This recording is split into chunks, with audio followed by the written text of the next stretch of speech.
Assalamualaikum, salam Malaysia Madani. Carta 744 dimulakan dengan rangkuman berita utama dalam segmen Sensi. Perdana Menteri dijadual bertemu rakan sejawatnya dari Thailand hari ini di Sadao, wilayah Songkhla, Thailand. Pertemuan itu bertujuan untuk memajukan kerjasama bagi pembangunan kawasan sempadan antara kedua-dua negara selain mempercepat pembinaan projek utama kesaling hubungan di sempadan.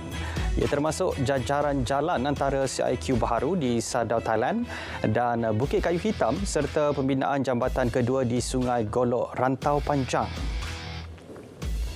Sultan Perak Sultan Nazrin Muizzuddin Shah berkenan mencemar duli berangkat ke Majlis Sambutan Deepavali 2023 peringkat negeri Perak di Dewan Seri Tanjung, Majlis Daerah Tanjung Malim. Keberangkatan baginda disambut Menteri Besar Datuk Seri Sarani Mohamad bersama Exco dan pemimpin negeri. Ia dimeriahkan dengan kehadiran lebih 5,000 pengunjung dan diserikan dengan persembahan kebudayaan masyarakat India. Cadangan bagi memperluas projek model ladang hutan di Hutan Simpan Sabal Semunjan akan dilaksana bawah RM ke-13. Timbalan Perdana Menteri Datuk Seri Fadilah Yusof berkata pihaknya menyokong penuh projek itu untuk memperkasa sektor ladang hutan. Projek berkenaan bakal mengembangkan fungsi dan skop model ladang hutan sedia ada di kawasan itu. Ia merangkumi pusat penyelidikan perhutanan serta kemudahan infrastruktur berkaitan. Kerja-kerja pembaikan cerun runtuh di laluan Jalan Balik Pulau ke Teluk Bahang siap untuk digunakan. Menteri Kerja Raya Datuk Seri Alexander Nathalinggi berkata, kerja-kerja itu siap lebih awal daripada dijadualkan. Projek menelan kos keseluruhan hampir 1.8 juta ringgit. Terdapat beberapa lokasi yang perlu dipantau dan diambil tindakan segera bagi mengelakkan kejadian tidak diingini daripada berlaku. Pengundi muda diharap bijak memilih wakil rakyat pada 2 Disember nanti. Pengundi muda perlu membuka minda serta mengamati kembali jasa-jasa kerajaan BN yang banyak menyediakan kemudahan bagi keselesaan mereka. Ini termasuk peluang pekerjaan, pendidikan, pekerjaan serta pembangunan. PRK Parlimen Kemaman menyaksikan pertandingan 1-1 BN dan PAS.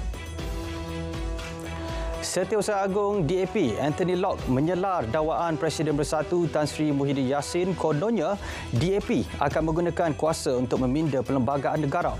Ia bagi membolehkan persempadanan semula kawasan pilihan raya dilaksanakan sekaligus memberi kelebihan kepada DAP. Anthony menyifatkan dakwaan itu satu tindakan tidak bertanggungjawab dan tidak berasas sama sekali. Menteri Komunikasi dan Digital akan meminta peguam meneliti fitnah terhadapnya berhubung penganjuran konsert Coldplay. Fahmi memaklumkan sebuah hantaran berbentuk grafik menyatakan beliau mengungkap kalimah Alhamdulillah atas penganjuran konsert tersebut di Stadium Bukit Jalil Rabu lepas. Baik, ini kes pembunuhan Altantuya Syaribu. Bekas anggota unit tindakan khas Sirul Azhar Umar belum kemuka permohonan semakan hukuman mati terhadapnya di mahkamah. Menteri Dalam Negeri berkata ia menyukarkan siasatan lanjut dibuat. Terdahulu Sirul mendakwa terima sogokan RM1 juta untuk lakukan pembunuhan. 30 rumah di Bukit Tinggi Bentong ditenggelami banjir kilat. Tiada penduduk terjejas dipindahkan selepas air surut beberapa jam kemudian. Bagaimanapun, jalan utama dari Bukit Tinggi ke Kampung Janda Baik tidak boleh dilalui dan ditutup sementara. Bomba mendapati terdapat limpahan air dari ban penghalang di kawasan tersebut. Hanya 6 sekolah masih ditutup di Terengganu kerana dijadikan PPS. Timbalan Pengarah Jabatan Pendidikan Negeri Sektor Pengurusan Sekolah berkata, 2 sekolah di Kuala Terengganu ialah SK Gong Tok Nasik dan SK Atas Tol. 2 lagi di Marang iaitu di SK Simpang Rawai dan SMK Merchang. Di Besut pula SK Kuala Besut dan di Dungun SK Tok Kah. 187 sekolah di Johor sedia diaktifkan sebagai PPS jika berlaku banjir. Esko Pendidikan, Penerangan dan Komunikasi Johor memaklumkan persiapan rapi dibuat susulan banjir yang berlaku tahun lepas. Mengenai calon SPM yang akan menduduki peperiksaan itu 5 Disember depan, mereka akan dipindahkan ke kawasan selamat sekiranya banjir berlaku di sekolah terlibat. Kanak-kanak lelaki 2 tahun yang dipercayai terjatuh ke dalam longkang di Taman Goodwood, Bukit Baru ditemukan lemas. Mayat Muhammad Danish Muhammad Faizal ditemukan terapung kira-kira pukul 9.30 pagi di sebuah longkang besar di Taman Desa Baru.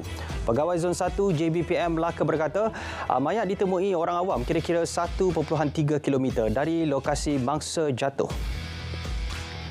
Bayi lelaki berusia 18 bulan jadi korban pertama banjir di Kelantan. Mangsa ditemukan lemas di sungai berhampiran rumahnya dekat kampung Kenari, Kota Baru. Menurut jurucakap JBPM Kelantan, operasi SAR dilakukan menerusi kaedah selaman oleh PPDA. Mayat mangsa ditemukan pada pukul 1.40 tengah hari dan diserahkan kepada polis untuk siasatan lanjut. Sistem peparitan dan saliran yang tidak sistematik dipercayai antara faktor banjir berlaku di kawasan Taman Batu Harmoni, Bacok, Kelantan. Pengerusi penduduk memberitahu air surut secara perlahan menyebabkan limpahan dari tali air dan terperangkap di kawasan perumahan itu. 70 keluarga taman tersebut telah berpindah ke PPS selepas kediaman mereka dinaiki air. Sementara itu, lebih 5,000 penduduk di 5 kampung Mukim Melo, Kota Baru memohon jambatan baru dibina menggantikan jambatan sedia ada yang tidak selamat dan diancam hakisan. Hakisan tebing dilaporkan semakin kritikal ketika musim hujan menyebabkan struktur jambatan bergegar ketika dilalui kenderaan. JPS Kelantan akan lakukan penilaian keadaan jambatan tersebut. Kira-kira 100 belia di Langkawi dipersiapkan bagi menghadapi monsun Timur Laut MTL. Mereka berusia antara 18 hingga 25 tahun mendapat latihan kecemasan dan kerja-kerja pengurusan bencana oleh Angkatan Pertahanan Awam APM daerah itu.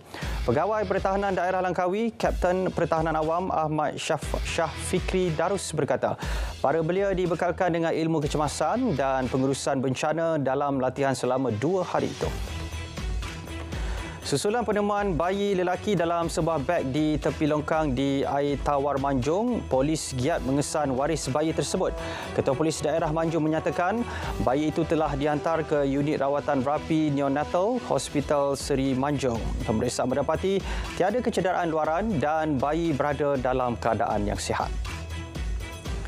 Polis menahan 23 lelaki warga tempatan yang terlibat dalam kejadian merusuh dan khianat di Stadium Majlis Bandaraya Petaling Jaya. Ketua Polis Selangor menyatakan kejadian pukul 5 petang itu menyebabkan 5 mangsa lelaki warga tempatan cedera dan kereta rosak. Semakan rekod mendapati 4 daripada suspek mempunyai rekod jenayah lampau. Ujian air kencing turut dilakukan ke atas suspek dan seramai 12 orang didapati positif dadah. 126 buah motosikal disita oleh bahagian penguatkuasa Jabatan Pengangkutan Jalan JPJ Perlis bagi tempoh Januari hingga 26 November ini. Ini menerusi operasi khas motosikal yang dilaksanakan di seluruh Perlis bagi tempoh tersebut. Pengarah JPJ Perlis Fatimah Muhammad Ali Piah memaklumkan operasi khas motosikal akan terus dilaksana secara berkala bagi meningkatkan pematuhan undang-undang jalan raya di kalangan penunggang motosikal negeri itu. Kerajaan Johor cari alternatif segera tangani isu kesesakan trafik di Johor Bahru, khususnya Lebuh Raya Pasir Gudang. Antara faktor utama menyumbang kesesakan kerja-kerja pembaikan jalan 27 lokasi di kawasan itu. Manakala 115 kerja lagi dilakukan di seluruh Johor Bahru. Untuk penambahbaikan, kerajaan negeri akan teliti lokasi kesesakan, pemantauan kerja dan SOP berkaitan. Penempatan banduan di penjara seluruh negara masih terkawal meski terdapat sedikit lebihan. Justeru Timbalan Komisioner Jeneral Penjara Pemasyarakatan Jabatan Penjara berkata tidak timbul isu kesesakan banduan di penjara. Terdapat hukuman alternatif bagi kesalahan ringan untuk elak kesesakan, antaranya khidmat komuniti. Hampir 20,000 kilogram minyak masak bernilai RM350,000 dirampas menerusi optaring wawasan di Tunjung dan Salo, Kota Baru. Pengarah KPDN Kelantan memberitahu 4 suspek lelaki berusia 22 hingga 36 tahun ditahan. Kesemua suspek direman 3 hari. KPDN Kelantan telah merekodkan 285 kes melibatkan kesalahan barangan kawalan bawah Akta Sama bermula Januari lalu hingga kini. Dana komuniti madani berjumlah RM1 bilion merupakan langkah tepat bagi memperkasa penduduk desa merancang pertumbuhan ekonomi. Pakar ekonomi, Datuk Dr. Madeline Burma yakin inisiatif tersebut dapat mengatasi jurang pendapatan yang luas antara bandar, luar bandar dan pedalaman. Beliau berharap dana komuniti seperti ini dapat diteruskan pada masa depan. RM12.5 juta hasil jualan berjaya diperoleh menerusi Karnival Usahawan Desa KUD at Putrajaya 2023. Menurut Timbalan Menteri KKDW, ia melepasi sasaran kementerian iaitu RM10 juta.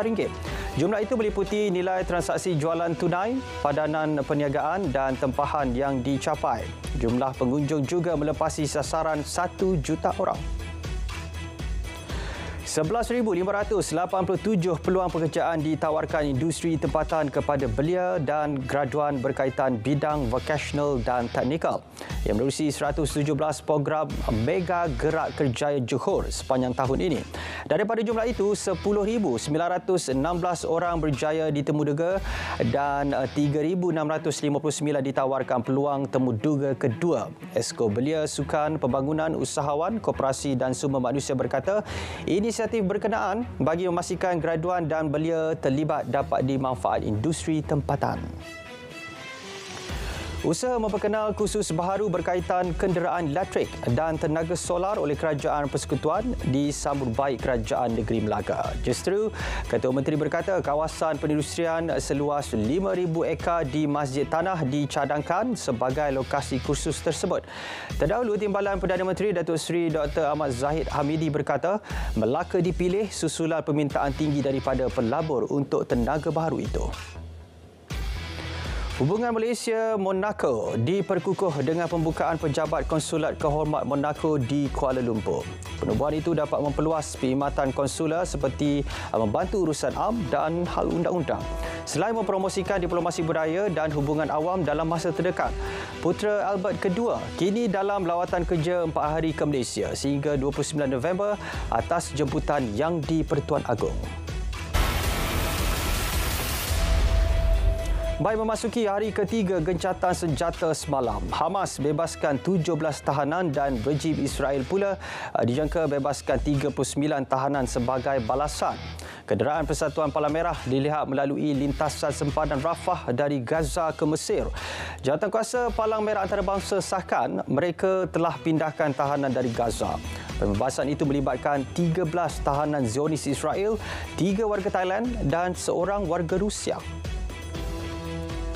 Sementara itu, penduduk di Ramallah sambut kepulangan rakyat Palestin yang dibebaskan oleh rejim Zionis. Mereka merupakan warga Palestin yang dipenjarakan dengan sengaja. Ini merupakan pembebasan terbaru melibatkan 39 individu sejak gencatan senjata 4 hari dilaksana.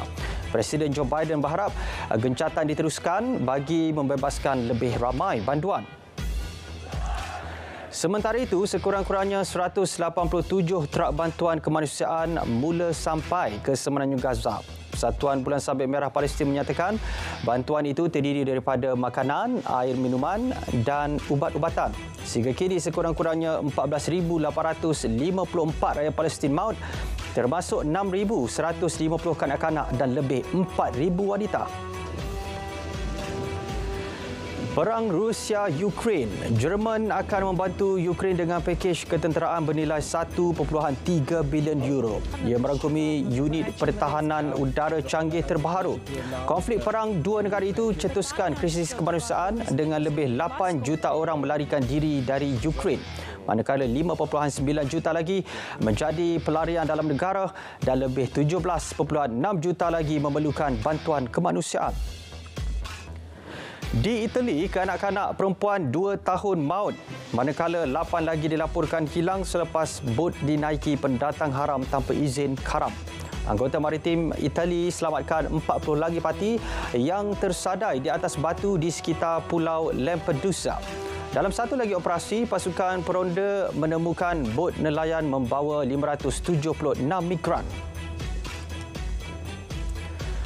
Baik saudara, Kanta 744 berakhir di sini. Dari sungai ke segara, Palestin pasti merdeka. Saya Azamudin Hussein, Malaysia Madani, tekad perpaduan, penuhi harapan.